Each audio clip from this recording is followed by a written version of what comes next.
오늘 말씀 마가복음 마지막 말씀입니다. 이제 드디어 마가복음이 마무리됩니다. 거의 1년 반 정도 마가복음만 가지고 쭉 우리가 살펴본 것 같아요. 참 긴 시간이었는데 기억이 다 나실지 모르겠습니다. 근데 복음서는 그만큼 우리에게 너무도 가치 있는 그 말씀이기에 한 번쯤은 길더라도 이렇게 쭉 훑어봐야만 한다라고 생각을 했었어요. 오늘 그 마무리하는 말씀을 통해 우리에게 어떤 도전과 깨달음을 주시는지 한번 살펴보면 좋을 것 같습니다. 마가복음 16장 9절부터 20절까지 말씀입니다.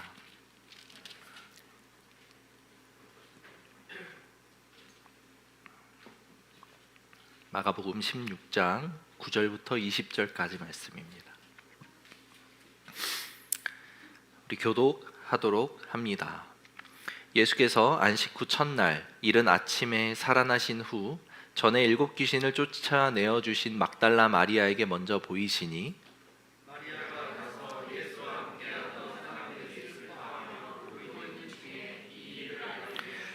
그들은 예수께서 살아나셨다는 것과 마리아에게 보이셨다는 것을 듣고도 믿지 아니하니라.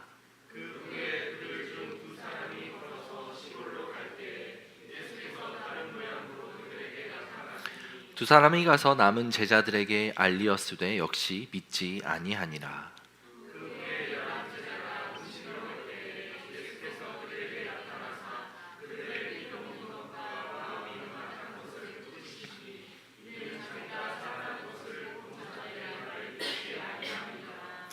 또 이르시되 너희는 온 천하에 다니며 만민에게 복음을 전파하라.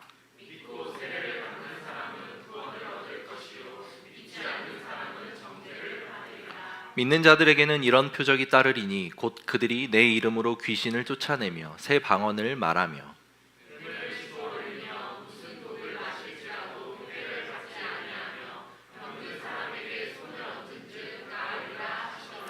주 예수께서 말씀을 마치신 후에 하늘로 올려지사 하나님 우편에 앉으시니라.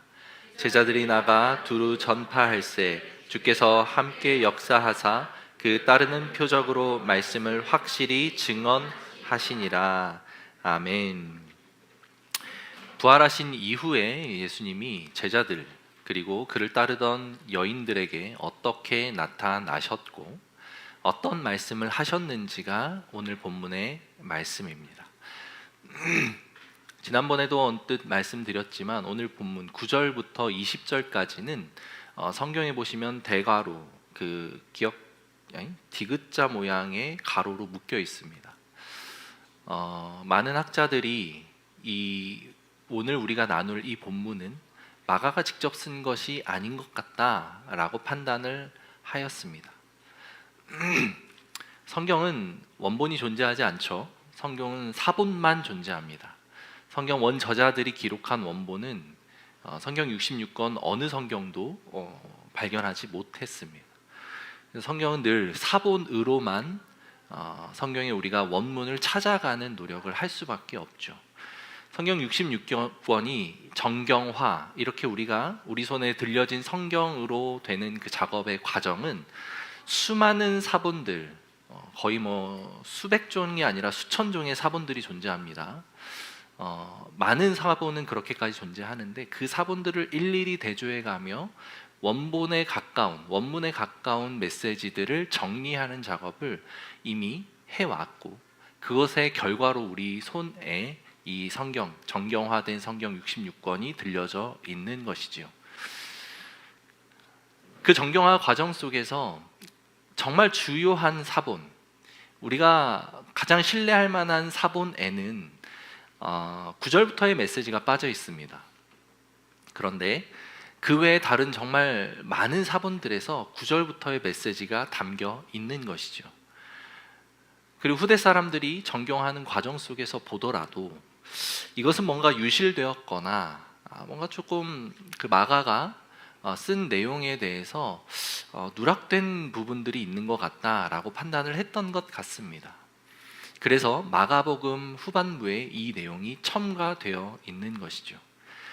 수많은 사본들이 이것을 이야기하기에 마가가 기록한 것이 아닐 수 있지만 그렇다고 마가가 기록한 것이 아니다라고 얘기하기에도 애매한 그런 본문이라고 보시면 좋습니다. 왜냐하면 정경화 과정, 그러니까 성경을 66권으로 이렇게 묶어서 이것이 우리가 믿는 하나님 말씀입니다라고 하는 것을 채택하는 과정 속에 있는 이들이 이 말씀이 마가복음에 기록되어 있는 말씀이다라고 인정하고 기록하였기 때문이죠.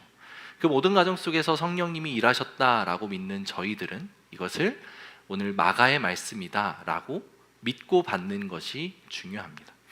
성경에 그렇게 기록되어 있기 때문이죠. 그런 전제로 오늘 본문 말씀을 이어서 살펴볼 텐데, 지난 부활절에 저희가 나눴던 말씀을 기억하실지 모르겠습니다. 예수님은 부활을 하셨고 부활하신 그 첫 번째 소식과 그 현상, 그 장면들을 여인들이 목격하게 하셨죠. 그리고 그 여인들이 그 부활의 상황들을 목격했다, 빈 무덤을 발견했다라고 하는 것, 그 내용이 마가복음에 기록되어 있다라고 말씀드렸습니다. 여인들이 보고 기록했다라고 하는 사실은 그냥 단순하게 여인들이 먼저 발견했구나라고 할 만한 내용이 아니라고 말씀을 드렸었죠. 그 당시에는 여성의 인권이라고 하는 것은 아주 바닥이었습니다. 여성은 그냥 하나의 물건 또는 재산 목록 중에 하나였을 뿐이죠. 여성의 증언은 아무런 효력을 발휘하지 못했습니다. 심지어 이것은 지금 무슬림, 이슬람권 나라들에서는 지금도 거기는 그렇습니다. 여성의 증언은 증언으로 채택되지 않을 만큼 인권으로 인정되지 않은 시대였다라고 하는 사실이죠. 그런 이들이 처음으로 예수님을 보고 예수님의 부활을 증거했다라는 것은 하나님 나라, 우리가 꿈꾸는 하나님 나라가 얼마나 급진적이고 파격적인 하나님 나라인가라고 하는 사실을 알 수 있는 겁니다. 그것은 오늘날 우리가 살아가는, 우리가 꿈꾸는 하나님 나라에도 동일하게 적용되어야 한다라고 저는 믿습니다. 그 하나님 나라는 우리가 생각하는 그 이상의 파격적인 내용들을 담고 있는 것이죠. 어쩌면 이 땅을 살아가는 사람들의 일반적인 가치관에 대입해서 봤을 때는 도저히 받아들이기 힘든 내용들이 그 안에 있을 수 있습니다. 그러나 그것이 그 파격적이고 아주 급진적인 하나님 나라의 내용이 우리 삶에 어떤 영향을 미치게 될 것인가, 예수님의 부활이 실제로 우리 삶에 어떤 능력으로 나타나게 될 것인가, 이런 부분에 대한 마지막 메시지를 마가는 오늘 9절 이후 후반부에 기록하고 있다고 저는 보았습니다. 그것이 오늘 우리가 받아야 될 말씀입니다. 부활이라고 하는 사실, 그것은 부활이라고 하는 단어에서부터 좀 출발하면 좋을 것 같아요. 부활이라고 하는 단어는 아나스타시스라고 하는 헬라어 단어인데 이것은 요한복음에 사용되었죠. 오늘 본문에는 그 단어로 사용되진 않았습니다. 그 단어의 뜻이 두 가지가 있습니다. 하나는 다시 일어서다, 그리고 또 하나는 죽은 몸에서 다시 살아나다 라고 하는 의미이죠. 두 가지 모두 부활을 잘 설명하고 있다고 생각합니다. 우리가 생각하는 부활은 어떤 것입니까? 여러분들이 부활이라고 생각을 할 때, 표현할 때 그 부활이 어떻게 다가오십니까? 예수님의 십자가 부활이 당장 생각이 나시죠? 예수님의 십자가 부활은 무엇이죠? 예수님이 십자가에 못 박혀 죽으셨다가 돌아가셨다가 3일 만에 다시 그 사망의 몸을 이기고, 사망을 이기고 살아나셨다 라고 우리는 믿고 있죠. 그게 사실입니다. 그런데 아나스타시스라고 하는 단어에 다시 일어서다라고 하는 의미를 우리가 대입해서 본다면 예수님의 죽음은 애초에 그냥 죽었다가 다시 일어서는 정도로 예수님을 속박할 수밖에 없었다라고 이해해 볼 수 있는 것이죠. 여러분들에게 부활은 어떻게 다가가십니까? 우리의 삶에 예수님께서 부활하신 것처럼 우리도 부활할 수 있다라고 가르쳐지고 선포되어지는 이 하나님의 말씀은 여러분들에게 어떻게 다가가십니까? 여러분들에게 부활은 무엇이죠? 어떤 의미입니까? 내가 언젠가는 죽을 텐데 죽었다가 내가 다시 살아나게 될 것이다. 언제? 예수님이 이 땅에 다시 오신 그때에, 최후의 심판이 이 땅에 임할 때에 우리는 다시 살아나게 될 것이다 라고 믿는 것이 부활신앙이죠. 틀리지 않습니다. 그것이 우리가 생각해야 되는 첫 번째 부활에 대한 개념입니다.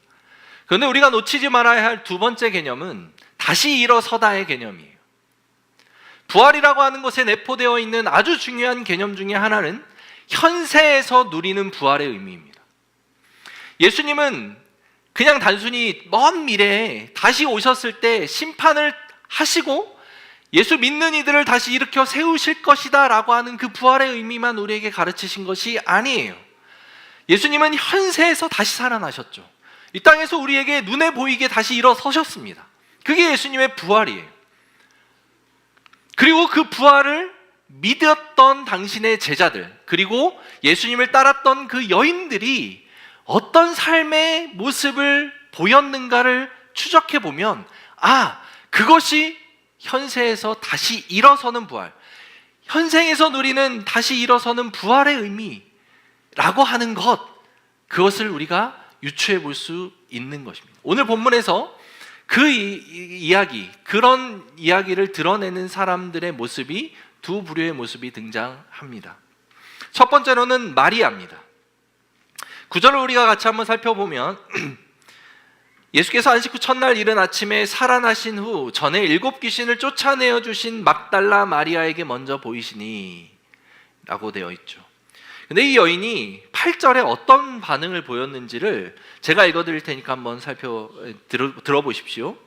여자들이 몹시 놀라 떨며 나와 무덤에서 도망하고 무서워하여 아무에게도 아무 말도 하지 못하더라.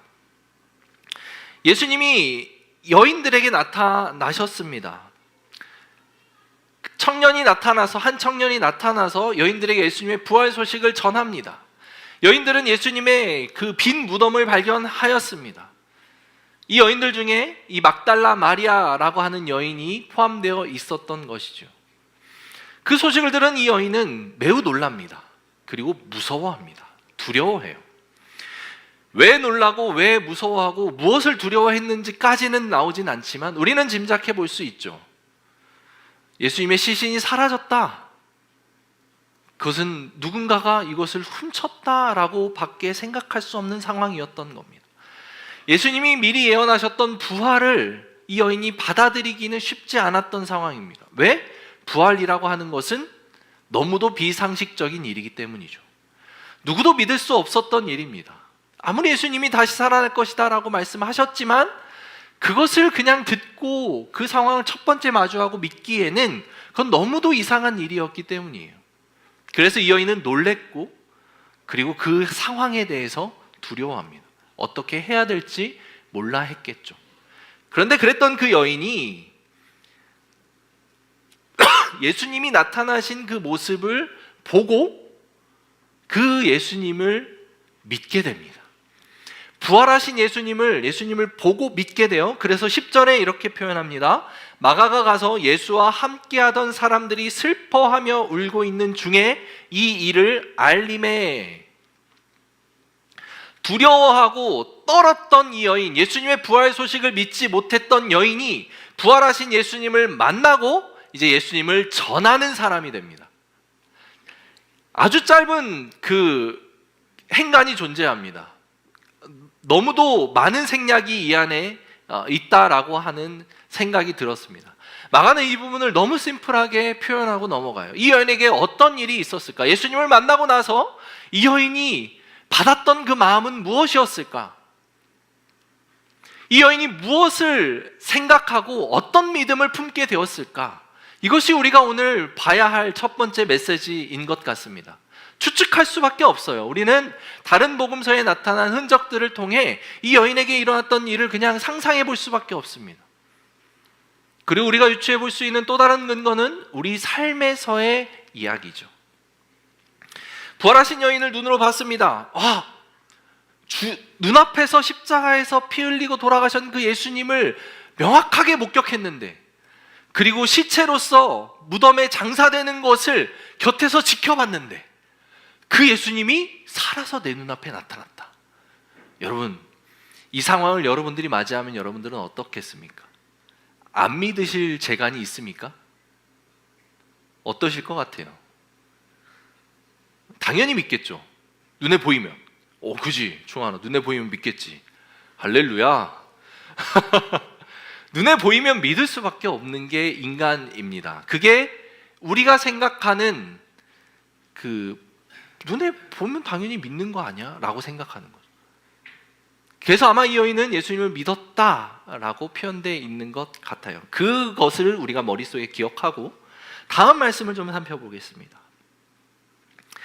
그래서 11절에 보니까 그들은 예수께서 살아나셨다는 것과 마리아에게 보이셨다는 것을 듣고도 믿지 아니하니라. 자, 이제 마리아의 반응을 우리가 기억한 상태로 그 예수님을 보고 믿었던 마리아의 이야기를 들은 사람들의 반응을 살펴보게 됩니다. 그들의 반응은 무엇이었죠? 마리아에게 보이셨다는 것을 들었는데 믿지 않습니다. 충환아, 너에게 예수님이 나타나셔서 보여주시면 믿겠지. 근데 수윤이에게 나타나셔서 수윤이가 예수님을 봤어. 예수님, 부활하신 예수님을 믿어. 그리고 너한테 얘기를 했어. 믿어져 안 믿어져? 그렇죠. 그치, 내가 안 봤으니까. 지금 여기 나타난 제자들이 똑같은 반응을 보이고 있는 거예요. 가장 가까이서 지내던 공동체에서 함께 예수님을 따랐던 사람들 중에 한 여인이 예수님을 보고 와서 야, 예수님이 부활하셨어 라고 이야기를 하셨는데 그 소식을 듣고도 믿지 않은 겁니다. 어쩌면 이것은 매우 자연스러운 현상일 수 있습니다. 그만큼 부활이라고 하는 것은 너무도 충격적인 사건이기 때문이죠. 너무도 비상식적인 이야기이기 때문입니다. 자, 그리고 그 후에 12절에 보니까 이렇게 됩니다. 그 후에 그들 중 두 사람이 걸어서 시골로 갈 때에 예수께서 다른 모양으로 그들에게 나타나시니 라고 되어 있죠. 자, 마리아에게 예수님의 부활 소식을 전해 들었던 사람들 중에 2명입니다. 그 2명이 시골로 가는 중에 예수님이 그들에게 또 나타나십니다. 그런데 여기서는 예수님이 다른 모양으로 나타나셨대요. 그 다른 모양이 어떤 모양일지 우리가 알 수는 없습니다. 근데 단번에 그들이 알아보기 힘든 모양이시지 않았을까? 영체로서 부활하셨든지 아니면 이렇게 더 이렇게 젊어지셨든지는 모르겠어요. 그런데 다른 모습으로 예수님이 그들에게 나타나신 거예요. 그런데 그들이 예수님을 알아보지 못합니다. 이 이야기가 마가복음에는 역시나 너무나 많은 그 생략들이 나타나 있어서 다른 본문을 좀 살펴볼 필요가 있을 것 같아요. 누가복음입니다. 누가복음 24장에 이 본문의 내용이 나오는데 누가복음 24장 13절에 보면 그날에 그들 중 둘이 예루살렘에서 25리 되는 엠마오라 하는 마을로 가면서라고 되어 있죠. 그들 중 둘이 마찬가지입니다. 마가복음에서 그 소식을 들었던 사람들 중에 2명입니다. 이 중에 한 명은 글로바라고 하는 사람이에요. 그리고 또 한 사람은 아마도 누가라고 추측이 됩니다. 12제자 중에 들어와 있는 사람들은 아닙니다. 그런데 가까이에서 예수님을 따랐던 제자들이었어요. 그들 중 마리아의 이야기를 듣고 2명이 시골로, 즉 엠마오로 가던 중이었었던 거예요. 그때 이 모든 된 일을 서로 이야기하더라. 14절에 이렇게 표현되어 있고 15절에 그들이 서로 이야기하며 문의할 때 예수께서 가까이 이르러 그들과 동행하시나. 자, 16절에 혹시 있을까요? 16절에 이렇게 표현되어 있죠. 그들의 눈이 가리어져 그인 줄 알아보지 못하거늘 이라고 되어 있습니다. 자, 마가복음에서는 예수님이 다른 모양으로 나타나서 그들이 알아보지 못한 건데 누가복음에서는 그들의 눈이 가리어져서 예수님인 줄을 알아보지 못했다라고 표현하고 있죠. 어찌됐든 중요한 건 그 2 사람이 예수님이 나타나셨는데도 예수님을 못 알아보고 있는 중인 거예요. 자, 그래서 예수님이 그들과 대화를 합니다. 야, 니네 무슨 얘기하고 있었는데? 그러자 그 줄 한 사람이 야, 우리가 이런 일이 있었어. 예수님이라고 하는 분을 따랐는데 그분이 체포되었고 그 십자가형을 받아서 십자가에 못 박히는 것을 우리가 볼 수밖에 없었어. 근데 우리는 그분을 따르던 사람이야. 막 이러면서 본인들의 신세에 대해, 본인들이 지금 하고 있는 걱정, 근심, 좌절, 절망, 이런 상황들에 대해서 아마 쭉 풀어서 이야기하셨겠죠. 그러자 예수님이 이렇게 말씀하십니다. 25절 누가복음 말씀이에요. 제가 읽어드릴게요. 이르시되 미련하고 선지자들이 말한 모든 것을 마음에 더디 믿는 자들이여. 26절에 그리스도가 이런 고난을 받고 자기 영광에 들어가야 할 것이 아니냐. 왜 선지자들이 말한 모든 것을 마음에 더디 믿는 자들이여 라고 표현하며 그들을 책망했을까요? 그러면서 예수님이 친절하게도 모세와 모든 선지자의 글로 시작하여 모든 성경에 쓴 바 자기에 관한 것을 자세히 설명하십니다. 예수님이 눈앞에 나타나서 다른 모습으로 나타났는지, 아니면 그들이 단순히 예수님의 신비한 형상에 대해서 알아보지 못하는 상태, 영적인 상태여서 그랬는지는 모르지만, 부활하신 예수님이 나타나셔서 대화를 나누는 중에도 그들은 예수님을 부활하신 예수님으로 인식하지 못합니다. 그래서 그들이 혼란스럽고 고통스럽고 좌절하고 절망하는 그런 상태에 있는 것이었는데, 그런 그들에게 예수님이 모세로부터 시작된 모든 선지자의 글을 풀어서 설명을 하시는 거죠. 그리고 나서 30절에 그들과 함께 음식을 잡수실 때에 떡을 가지사 축사하시고 떼어 그들에게 주시니, 31절에 그들의 눈이 밝아져 그인 줄 알아보더니 예수는 그들에게 보이지 아니하시니라. 자, 이게 무슨 얘기입니까? 지금 시골로 가던 그 두 명이 예수님을 만나서 대화를 나누는 장면이에요. 근데 여전히 예수님을 못 알아보다가, 그리고 예수님이 말씀을 풀어서 설명해 주셨는데도 여전히 그 말씀을 깨닫지 못하고 말씀을 풀어주는 그 사람이 예수인 줄도 알아보지 못하다가 예수님과 함께 밥을 먹고, 밥을 먹는 장면에서 예수님인 줄을 깨닫게 된 거예요. 아, 이 사람이 바로 우리가 그동안 믿고 따랐던 예수구나 라고 하는 것을 그때서야 발견하고 깨닫게 된 거예요. 그러자 그들이 깨닫자마자 예수님은 그 자리에서 사라지십니다. 홍길동처럼 이렇게 동해번쩍 서해번쩍 이렇게 사라지셨겠죠. 왜냐하면 예수님은 부활하신 몸을 입고 태어나셨기 때문에 영체로 아마 존재하셨던 것 같아요. 그래서 그 순간 그들의 눈에서 사라집니다.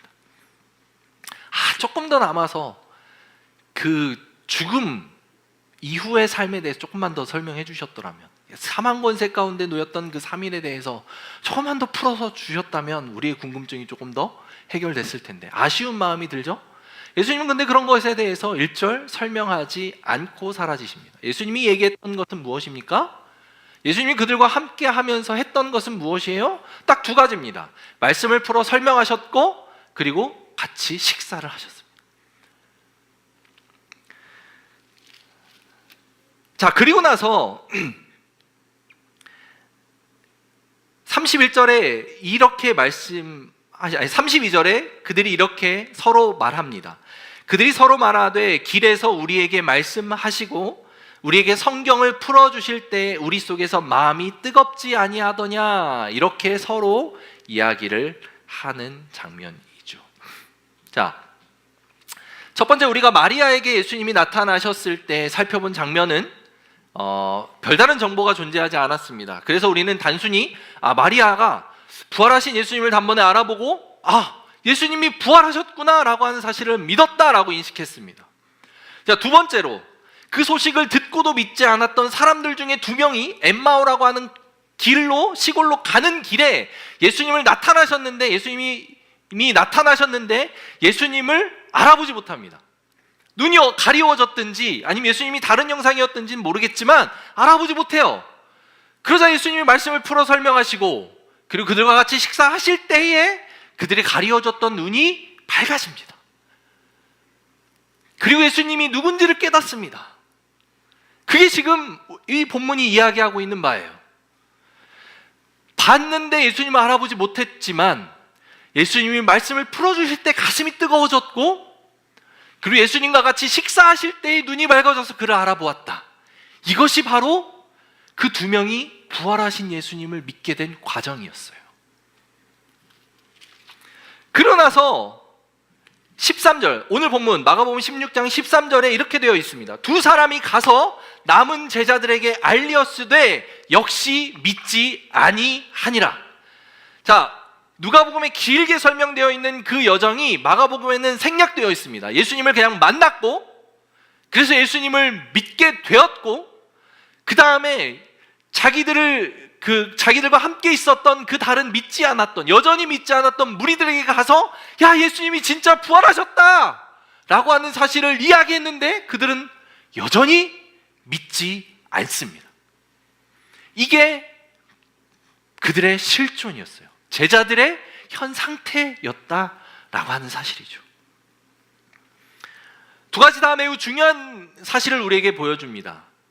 우리는 때로는 예수님 우리에게 나타나셔서 부활하신 예수님, 살아계신 예수님, 하나님의 신비한 형상을 보여주면 우리는 너무도 잘 믿을 것 같아요 라고 이야기를 하고 그렇게 생각할 때가 많습니다. 그래서 마리아와 같은 그 경험을 우리가 하기를 바라죠. 그래서 때로는 어떤 사람에게는 그렇게 하나님이 나타나시기도 합니다. 특히 이제 그 오지 같은데, 선교 어떤 현장들 같은데 그런 현상들이 많이 나타난다고 합니다. 그런 현상들이 나타나기도 해요. 그런데 사실상 오늘날 대부분 하나님이 일하시는 방법은 두 번째 방법과도 같습니다. 말씀을 풀어 설명하고 그리고 같이 식사를 할 때, 그때 가슴이 뜨거워지고 예수님의 부활 소식을 알게 되는, 그 시골로 가던 두 사람이 예수님을 눈앞에 보고도 못 알아봤습니다. 그들은 예수님을 보고도 믿지 못했던 것이죠. 근데 그들이 예수님을 믿게 된 계기는 말씀을 풀어 설명할 때 가슴이 뜨거워졌고, 그리고 예수님과 식사할 때의 눈이 밝아진 거예요. 어쩌면 여러분들에게 예수님이 눈앞에 나타나는 그 일이 있다 할지라도 이거는 그냥 신비한 형상이야, 내가 헛것을 봤나? 라고 생각하고 넘길 가능성이 많다라고 하는 사실입니다. 그래서 오늘 본문에는 그것을 뭐라고 표현하시냐면 14절에 같이 한번 읽어보겠습니다. 오늘 본문 14절입니다. 준비 시작.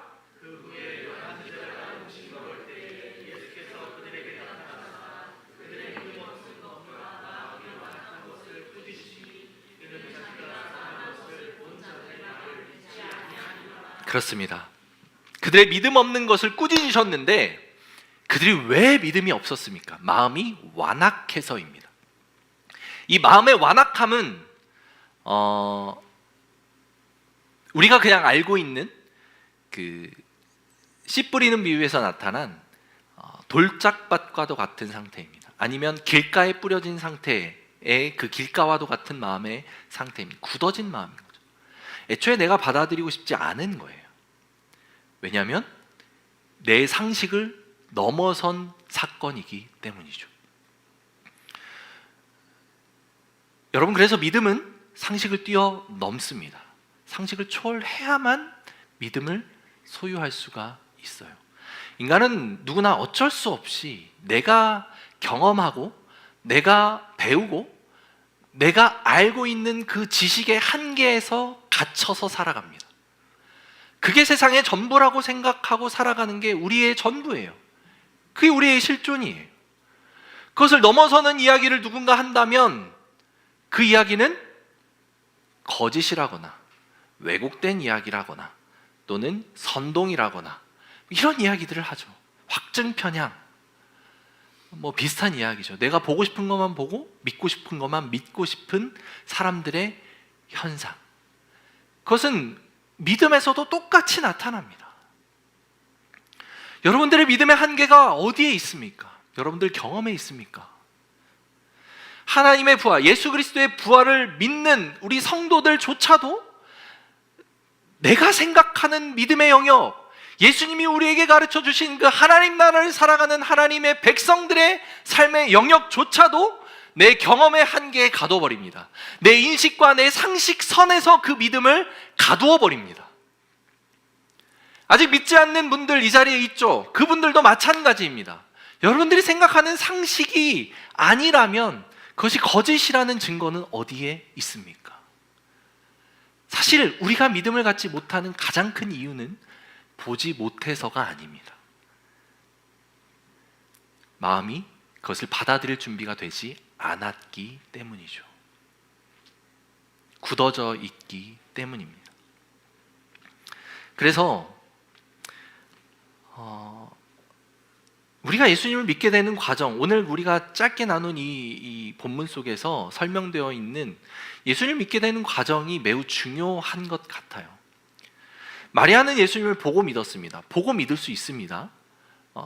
어떤 기질과 성향상 본 것을 깊게 신뢰하는 사람들이 있기 때문이죠. 보고 믿은 사람이 있고, 그 다음에 이제 그 두 명, 시골로 갔던 두 명은 말씀을 듣고 믿었고 예수님과 식사를 하면서 믿게 되었습니다. 이것이 오늘날 우리 교회에 반드시 나타나야 하는 예수님의 복음을 전할 때, 그 부활의 메시지를 전할 때 나타나는 메시지여야 된다고 저는 믿습니다. 그래서 예수님도 이렇게 말씀하셨어요. 15절에 이렇게 말씀하시죠. 또 이르시되 너희는 온 천하에 다니며 만민에게 복음을 전파하라.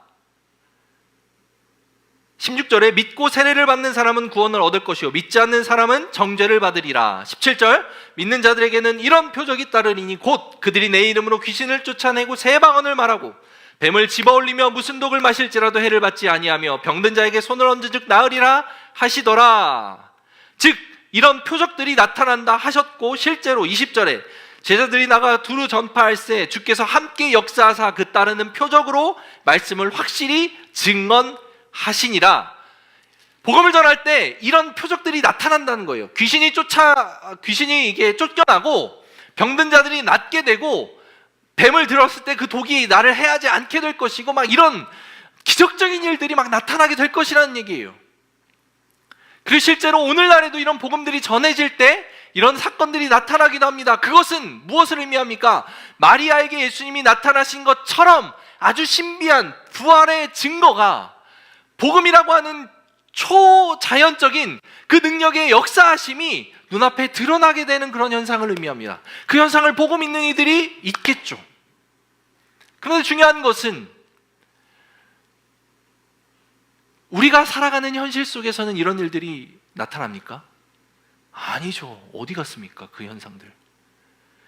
그래서 우리는 그런 이야기들을 많이 하죠. 복음을 전하고 싶을 때에, 누군가가 믿음으로 그 믿음의 자리로 이끌고 싶을 때에 정말 기적이 그 사람에게 나타나면 좋겠다. 정말 내 상식을 초월하는 그런 기적들이 그 사람의 삶에, 또는 내가 보여줄 수 있는 어떤 거에 나타나면 그 사람 전도하기 너무 좋을 텐데, 이런 생각들을 합니다. 그런데 우리가 기억해야 될 예수님의 말씀이 있어요. 마태복음 16장 말씀입니다. 같이 한번 읽어보겠습니다. 마태복음 16장 준비 시작.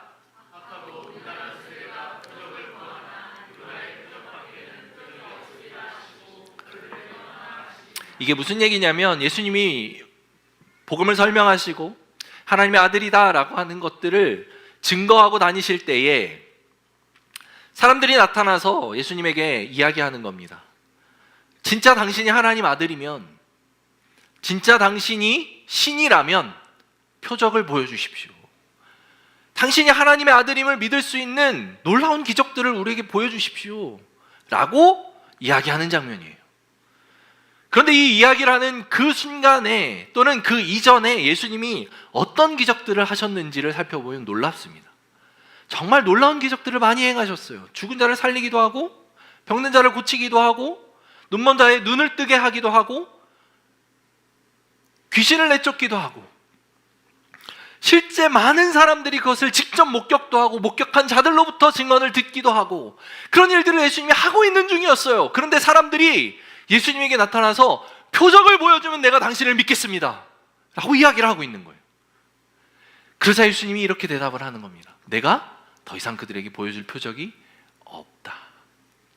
사랑하는 성도 여러분, 우리 삶에 어떤 기적이 나타나야 예수님을 믿겠습니까? 가까이 있는 지인이 아팠을 때 그 지인이 기적적으로 낫는 경험을 했다라고 생각해 보십시다. 그럼 예수님을 믿을 수 있겠습니까? 마음이 굳어져 있는 사람들이라면 우연히 또는 현대의학의 발달로 그가 치료됐다라고 믿지 않겠습니까?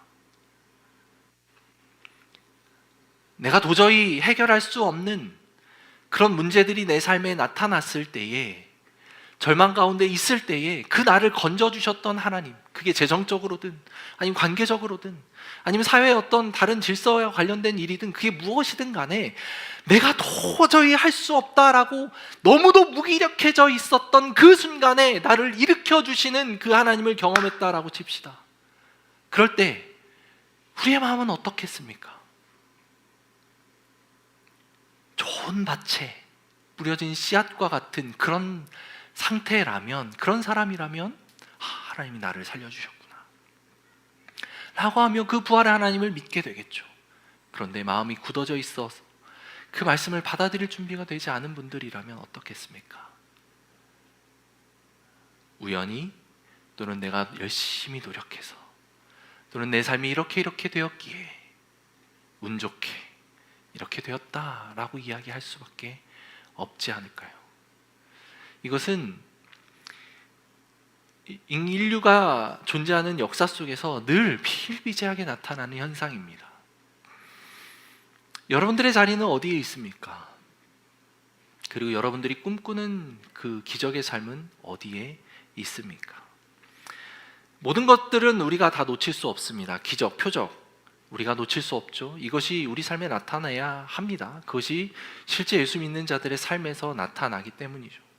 그리고 말씀으로 인해서 마음이 뜨거워지고 하나님을 볼 수 있는 그 현상들, 그것도 우리가 놓치지 말아야 됩니다. 그리고 그것이 아니라 예수님과 밥 먹는 자리에서 우리 함께 성도들이 식탁교제 나누고 매일매일 우리에게 공급되는 일용할 양식을 감사하며 그것을 통해 십자가에 피 흘리신 예수님의 그 사건들을 생각하며 예수님을 떠올리고 예수님을 믿게 되는 것, 어느 것 하나 우리가 포기할 것은 없죠. 그 모든 것들을 통해서 우리는 부활하신 예수님을 알게 되고 믿게 될 것이기 때문입니다. 그것이 우리가 받아야 될 복음의 메시지예요. 그런데 우리가 마지막으로 살펴볼 내용이 하나가 있습니다. 예수님이 15절에 너희는 온 천하에 다니며 만민에게 복음을 전하라 라고 이야기를 하셨죠. 그런데 14절에 우리가 읽었던 그 본문이었는데 예수님이 그들의 믿음 없는 것을 꾸짖으십니다. 예수님이 나타나서 그들이 믿을 수 있는 상태가 아니라는 것을, 그들의 마음의 완악함을 꾸짖습니다. 그런데 믿음이 없는 그들에게 복음을 전할 것을 명령합니다. 뭔가 앞뒤가 맞지 않는 것 같지 않습니까? 앞뒤가 맞지 않아요. 그들의 믿음이 충만해야, 가슴이 뜨겁고 예수님의 그 부활하신 사실을 온몸으로 받아들이고 믿어야, 그래야 복음을 전할 수 있는 것 아닙니까? 라고 생각할 수 있죠. 그런데 그들은 여전히 마음이 완악한 상태였고 복음을 믿지 않는 상태였는데 예수님은 그들에게 복음을 전하라 라고 말씀하십니다. 이게 무슨 의미일까요? 왜 예수님은 믿지 않는 그들에게 복음을 전하라는 명령을 하셨을까요? 중요한 건 내가 어떤 믿음을 가지고 있느냐가 아니라 내가 가지고 있는 복음이 무엇이냐이기 때문입니다. 중요한 것은, 정리 다시 해드립니다. 내 상태가 중요한 것이 아니라 내가 받은 그 복음이 어떤 것이냐가 더 중요하기 때문이에요. 내가 믿음이 없는 상태여도 내가 전하는 복음은 살아 있습니다. 내가 믿음이 없어도 내가 전하는 말씀은 살아있는 하나님의 능력이기 때문입니다. 내가 복음을 온전하게 신뢰하지 못하고 예수님이 바라시는 그 부활을 믿는, 그리고 부활을 살아내는 산증인의 삶은 아니라 할지라도 내가 경험한 그 작은 그 믿음의 경험이라 할지라도 그것에는 복음의 씨앗, 복음의 아주 작은 모습이라 할지라도 복음이 묻어있기에 그것 자체가 능력이 될 것이라고 하는 가르침입니다. 믿지 못해도 너희들이 받은 말씀을 그냥 증거하라. 실제로 제자들은 그렇게 나가서 증거하기 시작하죠. 온전히 예수님의 부활을 믿었던 이들도 있었을 거고, 그 부활의 의미가 온전히 다가오지 않았던 이들도 있었을 텐데, 그들은 그렇게 온몸으로, 그리고 자기들이 가지고 있었던 그 다양한 도구들로 예수님의 복음을 그렇게 증거합니다. 사랑하는 성도 여러분, 부활의 메시지를 받은 성도들에게 나타나는 변화가 무엇입니까? 부활이라고 하는 것을 내가 믿었다. 그럼 내 삶에 어떤 변화가 나타나야 합니까? 두 가지 의미가 있습니다. 내세의 부활을 믿는 그 부활신앙으로서는 염려와 걱정이 사라지겠죠. 죽음 이후에 우리가 다시 살아나서 예수님과 같이 그 천국을 누리게 될 것이라고 하는 믿음이 있기 때문에 두려움이 사라집니다. 그리고 현세에서의 부활, 다시 일어서는 부활, 예수님을 마음속에 받아들임으로써 그 예수님을 우리가 그 주인으로 모시고 따르게 됨으로써 나타난 우리 삶의 변화는 사망 권세, 당장 우리를 지배하고 있었던 죄의 권세로부터 해방되는 것을 경험합니다. 그 죄의 권세는 우리에게 다양하게 모습으로 다가오죠. 거짓, 욕심, 분노, 그리고 하나님 나라의 가치관이 아닌 세상의 가치관, 서로 비교함으로써 나의 존재적인 그 우월감을 찾고자 하는 그런 열등의식들, 그런 것들이 내 안에 가득하게 됩니다. 그런데 예수님의 부활을 믿게 되면, 그래서 예수님을 내 삶의 주인으로 모시게 되면 이제 그 모든 것들은 사라지게 되고, 그 음침한 권세들은 다 없어지게 되고, 하나님 나라의 가치관이 내 삶에 들어와서 내가 그 자리에서 다시 일어서게 되는 놀라운 변화를 경험하게 됩니다. 막달라 마리아가 예수님을 보았을 때 그에게 나타난 것은 두려움이 사라지는 일이었습니다. 걱정과 근심이 사라지는 일이었어요. 예수님이 십자가에 못 박히신 그 사건은 단순히 구속사로서의 의미도 있었지만, 제자들과 여인들, 예수님을 아주 가까이서 따르는 제자들과 여인들에게는 어떤 현상들을, 어떤 결과들을 예측할 수 있게 만들었겠습니까? 자기가 따르는 우두머리가, 괴수가 십자가형을 선고받고 죽었다. 그러면 그를 따르는, 그를 추종했던 무리들에게 가해지는 그 다음 스텝은 무엇이겠습니까? 마찬가지로 그들도 붙잡아다가 옥에 가두고 재판을 하고, 누군가는 사형을, 누군가는 감옥 몇 년형을 이렇게 선고하게 되는 일들이 나타나게 되는 것 아닐까요? 실제로 그래서 그런 일들이 사도행전에 나타나는 모습을 볼 수 있죠. 당연히 그 사람들은, 예수님을 따르는 이들은 두려워했을 겁니다. 걱정했겠죠. 내가 붙잡혀오면 어떡하지? 내가 따르는 예수가 허구였어? 내가 따르는 예수가 그렇게 죽어서 그냥 사라져버렸네? 더 이상 우리를 지켜줄 이도 없고 우리는 로마 정부의 그 칼날 아래 그렇게 한 줌의 이슬로 사라지겠구나. 막 두렵고 떨리고 막 온갖 염려와 걱정들이 사로잡혀 있지 않았겠습니까? 그런데 그들에게 예수님이 나타나는 순간 그 모든 것들은 기우가 돼버립니다. 걱정할 필요가 없는 일이 돼버려요. 그러니 현실에서의 삶이 평안을 찾게 되고, 그 자리에서 다시 일어서게 되고, 더 이상 남들과 비교하지 않는 가치관으로 하나님이 나를 얼마나 사랑하시는지 그것에 집중하게 되면서 힘을 얻게 되고, 자존감이 막 이렇게 뿜뿜하게 되고, 그런 인생들이 펼쳐지는 건 아니겠습니까? 지금 마리아에게 나타났던 변화가 그것이었고, 그 엠마오로 가는 그 두 명의 제자들에게 나타났던 삶의 변화가 바로 그런 모습이었을 겁니다. 그게 부활을 목격하고 경험한 이들에게서 나타나는 삶의 변화죠. 그리고 그 삶의 변화는 오늘날 우리 주변에 믿지 않는 이들에게 증거되는 강력한 부활의 증인, 부활을 삶으로 드러내는 성도의 삶이 될 것입니다. 저 사람이, 저 가족이 예수 믿기 전에는 너무도 절망과 힘든 가운데 있었는데 예수를 믿고 나서 완전히 삶이 달라졌더라. 예수를 믿었더니 저 사람 얼굴에 걱정과 근심이 이제 사라지는 것 같아.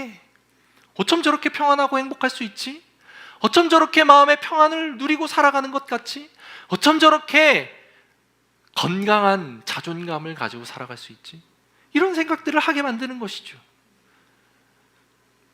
가정을 바라보며 젊은 세대들에게 이 시대에 정말 안타까운 소리들이 많이 있습니다.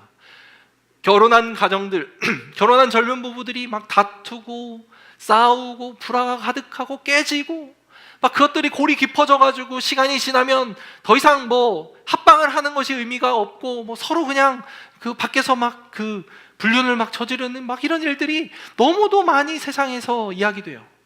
그런데 예수의 부활을 경험한 부활의 산 증인들은, 그 가족들은 평생 이 사람이 내 유일한 반려자이며 내 몸과도 같다라고 사랑하고 섬기고 낮아지고 또 낮아지고 그 사람 없이는 안 되는 그런 인생들을 살아가는 알콩달콩한 모습을 보여주는 것, 그의 부활의 모습을 살아내는 부활의 산 증인들이 되는 것이죠. 현세의 부활을 보이는 것입니다. 이게 바로 우리가 증거해야 되는 표적입니다. 그래서 예수님이 약속하신 그런 표적들이 나타난다 했을 때 앞뒤에 중요한 내용들이 들어가 있어요. 16절에 보면 믿고 세례를 받는 사람은 구원을 얻을 것이요 믿지 않는 사람은 정죄를 받으리라. 17절에 믿는 자들에게는 이런 표적이 따르리니. 자, 순서를 잘 기억해야 됩니다. 표적을 보이면 그들이 믿게 될 것이다 라고 이야기하지 않습니다. 믿는 자들에게는 그런 표적이 나타나게 될 것이다. 그래서 표적을 통해서 믿게 될 것이다 라고 하는 것은 어쩌면 허구에 가깝습니다. 예수님의 말씀처럼 믿는 자들에게 그런 표적이 나타나는 거예요. 그래서 우리가 믿었을 때에, 예수님의 부활을 우리가 가슴에 품었을 때에 그런 부활의 기적들, 부활의 산소망들이 우리 삶에서 열매로 맺어지게 될 것입니다. 오늘 마가복음은 마무리하면서 그런 삶을 우리가 살아야 한다. 그 삶이 예수님의 길을 따르는 제자들에게 당연히 나타나야 하는 삶의 모습이다라고 가르쳐 주시는 거예요. 이런 기적들이 저와 여러분들의 삶에 나타나시기를 주님의 이름으로 축원합니다. 반대로 이야기하면 어떤 기적도 그 복음을 드러내지 않는다면 그것은 표적이 될 수 없다는 이야기예요. 부활의 산 증인으로서의 삶, 그것은 그 표적을 드러냅니다. 부활의 실체를 살아내게 되어 있어요. 그런 성도의 삶으로 부활을 증거하는 저와 여러분들 되기를 소망합니다. 우리 같이 기도합시다.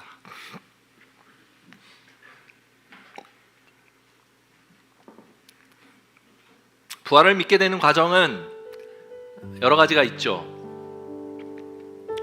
마리아처럼 직접적으로 보고 경험하게 되는 경우도 있을 것이고, 시골로 가던 그 두 명의 제자처럼 말씀을 듣고 가슴이 뜨거워지며 예수님을 믿게 되는 경험을 할 수도 있습니다.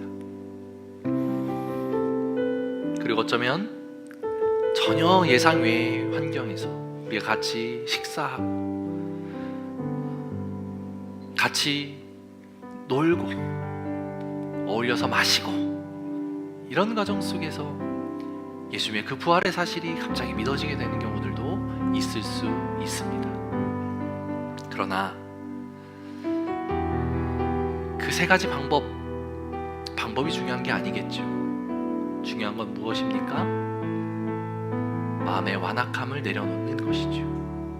내가 믿지 않기로 작정하고 있다라고 하는 그 마음의 굳어짐을 내려놓는 것입니다. 그럴 수도 있구나 라고 하는 것에서 시작하겠죠. 어쩌면 그것이 맞을 수도 있겠네. 이 사람들의 삶을 보니까, 우리 리더님의 삶을 보니까 그럴 수도 있겠구나. 어쩜 이렇게 전혀 다른 가치관을 가지고 살아가지? 어쩜 이렇게 세상에서 이야기하는 것과 전혀 다른 그 삶의 중심을 가지고 살아가는데 이렇게 행복하고 이렇게 풍요로울 수 있지? 것을 보고 느낄 수 있어야 된다라고 믿습니다. 그리고 우리 앞서 믿은 성도들은 그런 삶을 살아내야겠죠. 말씀을 우리가 같이 나눕시다. 그리고 말씀을 들읍시다. 그리고 같이 밥을 먹으십시오. 그게 우리가 부활의 실체를 살아내고 복음을 증거하는 강력한 무기가 될 것입니다. 복음을 증거하십시오. 예수님의 부활을 증언하십시오. 내가 이렇게 연약한데, 난 아직 믿음이 이렇게 부족한데 제가 무슨 복음을 전합니까? 아니요. 여러분들의 모습이 부활의 능력을 나타내는 것이 아니라 여러분들이 전하는 그 복음 자체가, 그 부활이라고 하는 그 사실 자체가 능력이 있다라고 합니다. 여러분들이 전하는 말씀의 능력이 있습니다. 그러니 하십시오. 여러분들이 살아내는 그 복음의 삶이, 부활의 삶이 능력이 있는 것이에요. 그래서 그런 삶으로 우리가 복음을 드러내고 복음을 증거하는 복된 성도들의 삶이 되기를 원합니다. 같이 기도할 때, 하나님, 아직 믿어지지 않는 믿음이 없는 분들이 있습니다. 주님, 그들에게 찾아가서 계속해서 말씀하여 주시고 같이 밥을 먹을 수 있는, 그럴 때마다 깨달아지고 도전이 되는 말씀을 심겨주십시오. 믿지 않는 것 괜찮습니다. 안 믿어지는 것은 괜찮습니다. 그러나 한번 들여다보십시다. 한번 들여다보십시다. 이 사람들의 삶에 이렇게 부활을 살아내는 복음의 삶이 어떻게 가능하지? 라고 하는 질문을 해봅시다. 우리 성도님들도 마찬가지입니다. 여러분들의 믿음이 여기가 전부라고 생각하지 마십시오. 내가 생각하는 것이 믿음의 한계라고 생각하지 마십시오. 예수님의 부활의 능력은 여러분들이 감히 상상하지 못하는 영역까지 그 능력을 드러내실 겁니다. 그게 예수님의 능력이기 때문입니다. 제한하지 마십시오. 나의 이성과 나의 상식선에서 예수님의 그 능력, 부활의 능력을 제한하지 마십시오. 그 능력을 살아내는 저와 여러분들이 되기를 원합니다. 같이 주님 앞에 기도할 때, 하나님, 나의 이성과 나의 상식으로 말씀을 제한하고 마음을 완악하게 먹지 않을 수 있도록 도와주십시오. 넘치는 그 부활의 능력을 살아내는 복된 성도들의 삶이 되기를 원합니다. 그런 삶을 살아가게 하여 주옵소서. 그 살아내는 복음, 부활의 능력으로, 부활의 실제를 가지고 예수님을 드러내는 귀한 성도들, 우리의 삶이 되게 하여 주옵소서. 우리 그렇게 같이 주님 앞에 기도하며 나아갑시다. 기도합시다. 하나님 아버지, 감사합니다. 주님, 우리가 살아야 하는 부활의 삶, 복음의 능력이 우리 안에 나타나기를 원합니다. 봐야 믿어지는 사람이 있습니다. 체질상, 그리고 기질상, 성격상 보지 않고 믿는 이가 너무 어렵습니다. 주님, 그 이들을 긍휼히 여기셔서 그들에게 나타나 주시옵소서. 그들에게 나타나 보여주실 때에 내 마음이 받아들일 수 있는 준비가 되게 하여 주옵소서. 아버지 하나님, 보고도 믿지 못하는 이들이 있을 수 있습니다. 주님, 그들에게는 나타나셔서 말씀을 풀어 설명하여 주시고 하나님의 말씀으로 삶이 변화되고 복음을 받아들일 수 있는 놀라운 능력을 경험하게 하여 주시옵소서. 내가 경험한 부활의 삶이 어떠한 것입니까? 음침한 사망의 골짜기에서 나를 일으켜 주신 그 부활의 메시지가 무엇입니까? 깨닫고 알아가는 능력을 우리가 경험하게 하여 주옵소서. 그 부활을 살아낼 수 있는 복된 성도들의 삶이 되게 하여 주옵소서. 아버지 하나님, 아버지 하나님, 떡을 떼실 때 눈이 밝아져 예수를 알아보았던 것처럼 하나님, 우리는 날마다 우리가 나누는 식탁의 교제, 성도의 교제, 아름다운 이 삶의 현장에서 하나님을 발견할 수 있고 볼 수 있는 그 능력과 그 기적을 우리가 기대하고 사모합니다. 하나님, 그 일들이 우리 교회 안에 넘치게 나타나게 하여 주시옵소서. 하나님, 그 은혜가 우리에게 필요합니다. 그 말씀이 우리에게 필요합니다. 주여, 은혜 베풀어 주시옵소서. 긍휼히 여겨주세요. 예수님이 나타나는 그 나타나신 예수님을 통하여 복음을 받아들이고 믿음을 살아낼 수 있는 귀한 성도들의 삶이 되게 하여 주옵소서. 하나님, 예수님을 믿는 자나 믿지 않는 자나 그 다음 단계의 믿음의 진보를 이루기 위해서 어쩌면 예수님이 직접 눈앞에 나타나는 증거가 필요한 이들이 있습니다. 주님, 그런 이들에게 주님 나타나 보여주시옵소서. 예수님이 살아계심을 보여주셔서 그들에게 믿음을 허락하여 주옵소서. 보고도 믿지 못하는 이들이 있다면 하나님, 그들의 가려진 눈을 밝히 보여주시고 그들에게 말씀을 통하여 복된 예수 그리스도의 그 부활의 소식을 믿을 수 있는 믿음을 허락하여 주옵소서. 살아있는 말씀을 통하여 믿는 그 믿음이 진실로 복된 믿음임을 우리가 믿습니다. 그 은혜를 누리게 하여 주옵소서. 말씀을 들어도 예수님이 살아계심을 눈에 봐도 아직도 믿어지지 않는 그런 분들이 있습니다. 그런 분들에게는 다 가서 우리가 같이 먹고 마시고 즐기고 삶을 살아내면서 눈이 밝아져 예수를 볼 수 있는 그런 놀라운 은혜를 우리에게 허락하여 주옵소서. 성도님들의 삶이 더 깊어지는 믿음의 삶이 되기를 원합니다. 부활은 우리에게 관념이 아니라 실제라고 하는 사실을 믿음으로 취하고 나아갈 수 있는 복된 성도들의 삶이 되기를 원합니다. 부활을 입술로는 믿는다 하지만 삶에서는 그 부활의 삶을 살아내지 못하는 성도님들이 있습니까? 주님, 그들에게 나타나셔서 보여주시옵소서. 그들에게 말씀으로 다가가 주시옵소서. 그들에게 같이 식사하는 것을 통하여 더 깊은 믿음의 자리로, 더 깊은 내 삶을 주관하고 인도하시는 그 하나님의 주권을 인정하는 자리로 나아갈 수 있도록 하나님, 우리 성도님들을 붙잡아 주시옵소서. 불쌍한 이 종도 붙잡아 주시옵소서. 목사이지만 믿음이 있다라고 이야기를 하지만 여전히 때로는 그 부활이 실제가 되지 못하고 관념으로만 내 안에 남아있을 때가 많습니다.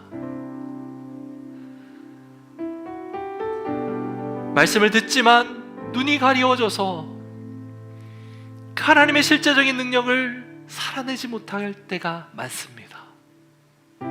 아버지, 이 자리에 모여있는 모든 이들에게 각자의 처한 상황에 맞춰 때를 따라 돕는 은혜를 우리가 사모함으로 각자에게 맞는 은혜를 부어주실 것을 우리가 사모합니다. 주님, 그 은혜를 더하여 주옵소서. 주님, 부활은 그렇게 각자의 삶에 실제로 드러날 수 있음을 믿사오니 그 부활의 능력을 살아내는 귀한 성도님들, 그리고 그 부활을 증거하는 복된 성도님들의 삶이 되게 하여 주옵소서. 감사드리며 살아계신 예수님의 이름으로 기도합니다. 아멘. 이제는 우리를 구원하신 예수 그리스도의 은혜와 하나님의 사랑과 성령님의 교통하심이 이 자리에서 말씀을 듣는 우리 모두에게 성령의 임재하심으로 깨닫게 되고 알게 되고 밝히 보게 되고 믿게 되는, 그것을 사모한다라고 고백하는, 그리고 아직은 알 수 없지만 그것이 무엇인지 궁금하다라고 생각되는 모든 이들에게 이제로부터 영원토록 함께 있을지어다. 아멘.